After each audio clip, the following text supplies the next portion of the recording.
Now is done. Yeah. Are you full? I eat already in Lugaw. Lugaw. Caldo meaning broth. Broth.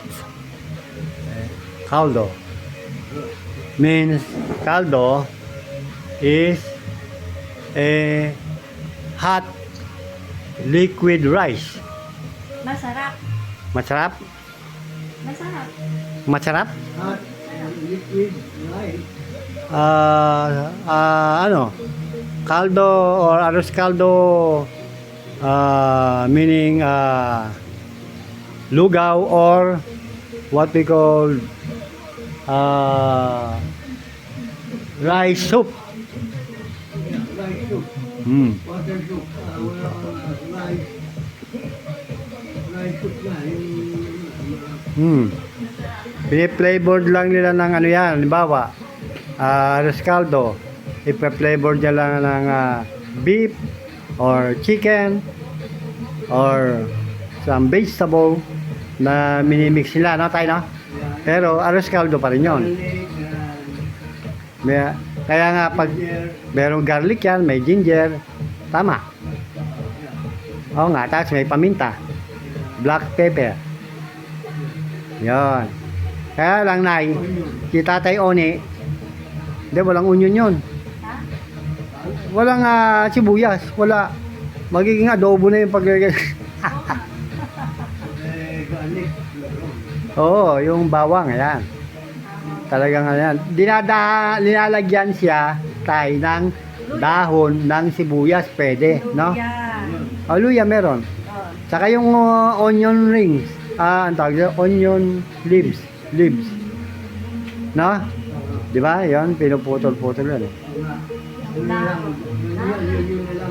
Binubudbud na ganun. Oo nga. Dahon ng sibuyas. Ginagaling binubudbud. Oo nga, oo nga.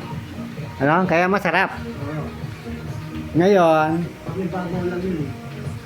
kasi yan ay mostly kinayang lugaw kasi niyan.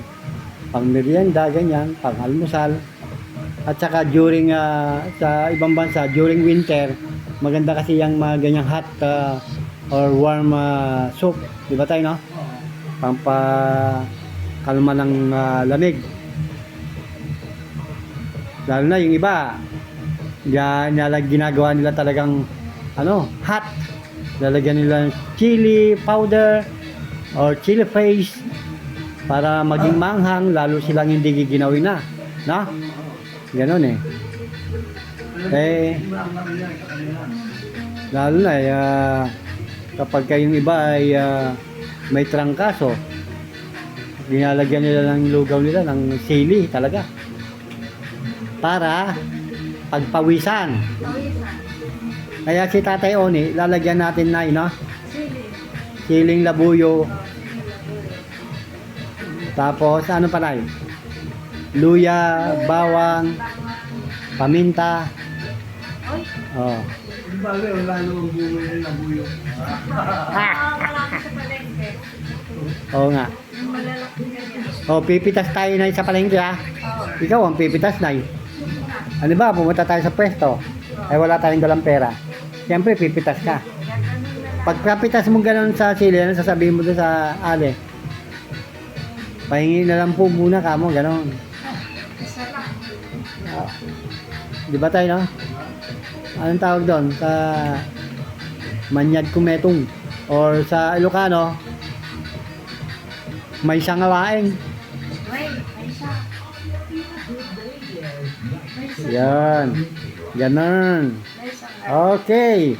Busog na si Nanay Luding at si Tatay Oni. Ngayon ay pakapakapin na lang sila. Alright.